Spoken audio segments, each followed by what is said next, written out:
somebody want to see this that knows me. Every time I do something on the tube. Hey, welcome back to Seeing Green. My name is Prince Green, and today we're in Kensington, and I'm here with Sadiqa.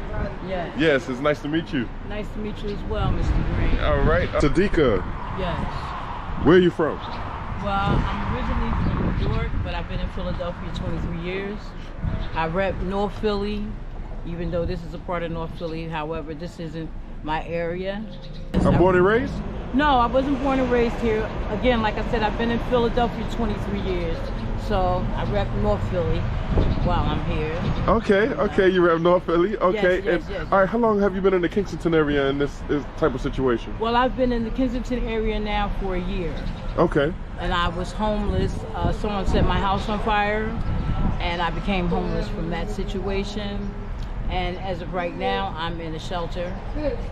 Okay, things are going well. It's a shelter that finds you housing. Okay, so I'm in that program. So you're in the shelter right now? Yes, sir. All right, you're looking good, smelling good. Thank you. I'm not on the streets anymore. I was on concrete. Yeah. You know what I mean? A couple of months ago, yeah. I was sleeping on concrete. However, I felt as though, you know, I needed to do that because I want to be a part of helping. Okay, so sometimes in order for you to help in a situation, you have to go to ground zero to find out what it's really about. So I believe that God allowed me to be in this situation. Yes. So the turnabout is I can help those that don't know how to help themselves, as well as be a voice for the voiceless. Okay. You know? May I ask your age? My age is 58. You're 58 years old. Do you have any kids? Yes, I do. Okay. I have 4 sons and a daughter. 4 sons and a daughter. Are they here in Philadelphia? Well, my daughter's here in Philadelphia. My sons are in New Jersey. In New Jersey, so they love New Jersey, huh? Yes, sir. Okay, yes, okay. Yes. Have you ever been married? Yes, I've been married. Okay, more than once? Yeah, more than once. Yes, okay. Yes. Okay, and you never left Philly, huh? Well, I haven't left since I got here 23 years ago. Okay. I like Philadelphia. I mean, basically, a city is a city. It's what you make it. You know what I mean? Right. You take yourself with you wherever you go. So it's not so much the city. It's not so much the people. It's the individual. Yeah. You know. So I can make it anywhere I go. Yeah. So has these streets been rough on you? Well, yes and no. You know, yes, because I've never been homeless. Okay. And being homeless, you know, I found out a lot of different things as far as like you can't put your things in where people steal in front of you and stuff like that. However, I'm one of the fortunate ones. You know? Okay. I've never been raped or anything like that. So you've never been raped or abused? No, I've never been raped or abused. Okay. You know, fortunately, I've had the upside of that part of it. You know, now the homeless side, you know, I think I've scraped the concrete with that. Okay, so something strange for a piece of change. Yeah, no, never no strange for a piece of change. I'll tell you in a minute, I don't do strange things for change. I use my brain, not my brain. You know, so that has never been a part of my story. I like that. However, just the trauma from being homeless is enough because it's a traumatic experience. And if you've never been there, then a person can't really understand or fathom where you're coming from. Right. You know what I mean? Yes, ma'am. I found out a whole lot about people and myself as far as my resilience. Yeah. You know what I mean? With weathering the storm. You know, because now I'm on the other side of it, thank God. Yes, ma'am. You know? Yes, ma'am. And I was going to ask you, what did you do before this? Like, what type of occupations did you have? Well, I always was into executive administrative assistant. Okay. However, I have short-term goals regarding my own business. I want to do massage therapy. I use relaxation for the sisters. Yeah. You know, and I'm an herbalist. I've been using herbs since the 90s. No kidding. So I want to be able to give herbal consultations and things of that nature. And then I have something that I want to do with bucket hats.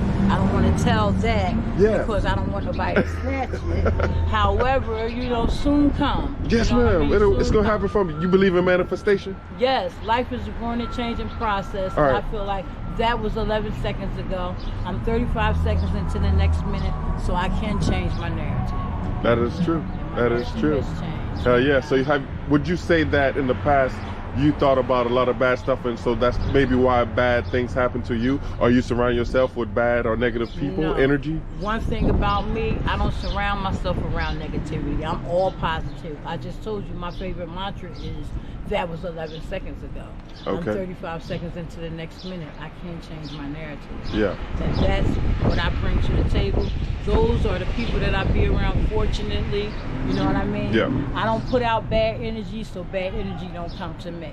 I stay away from that. I'm older, so I've lived and I've learned. Yeah. You know, so Right on. that don't manifest in my life as it does in other people's life. Like, I don't have one of them hard-driven, I ate out of garbage can stories. Yes. However, even though that's not my story, I do have a story of what I identify with is the pain. You know what I mean? We Yeah. all share the pain from trauma. You know, and that's the similarities. You know, and I would like to, like I said, be a voice for the voiceless, and you know, go to the table with those people that call themselves, you know, helping out the homeless, be able to give them a bird's eye view on what it is to actually be homeless, what someone thinks, what they go through, you know, different things and stuff like that, so they'll be able to meet people at their needs. Yeah. You know, because right now they just put everybody in one category. Yeah.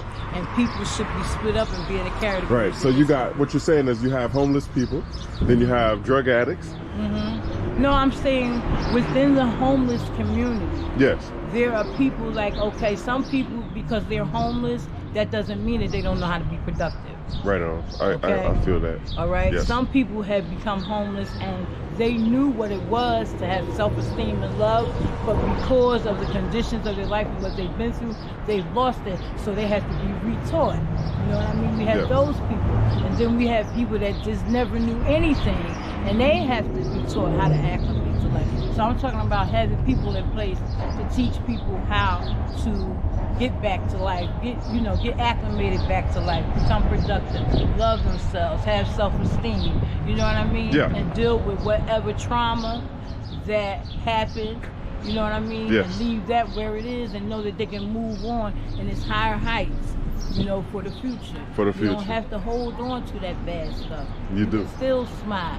I'll tell you in a minute, I'm not going to let nobody turn my smile upside down. Now let me ask you this question. Excuse me. You being homeless, have men approach you to have a relationship or take you out on a date?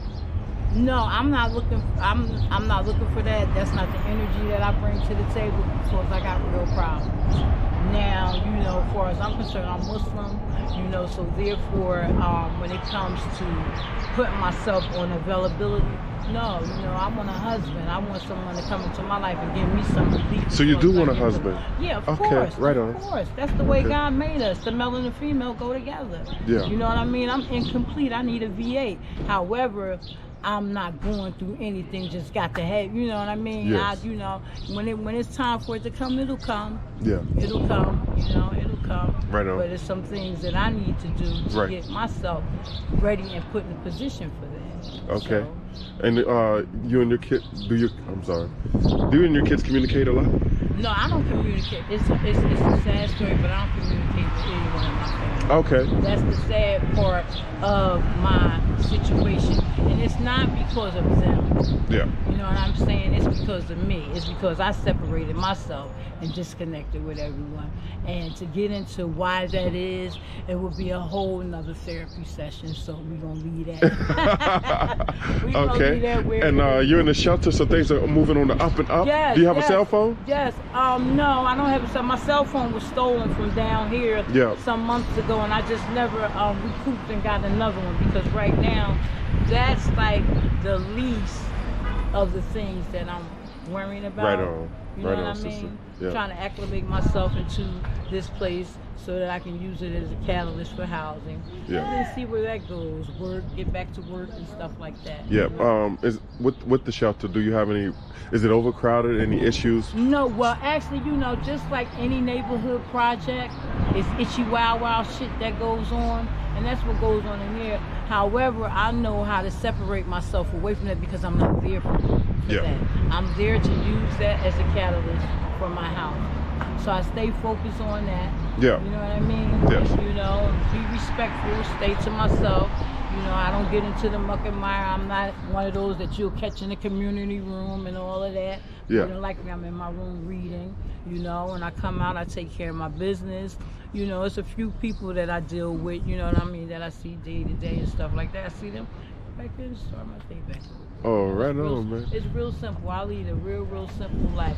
Ain't no hoorah, just that bad stories and stuff like that. Yeah. You know, God is good. God is good. Yes. What do you, music? Is that a thing for you? You love music? Yes. What Yes. type of music you like? I love all written down. My music, a library, I love all kinds. Music.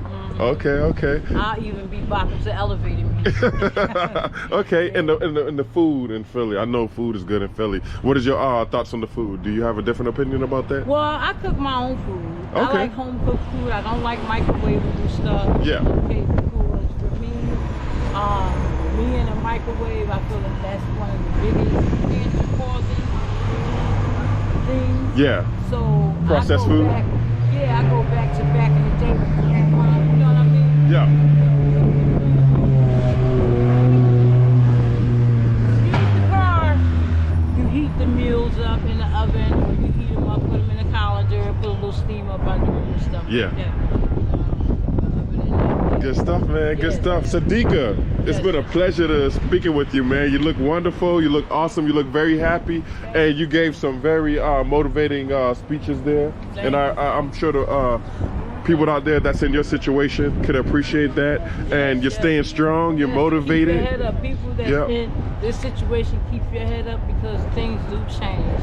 Remember, that was 11 seconds ago. You're 35 seconds into the next minute. You can change your narrative. God bless. Thank you.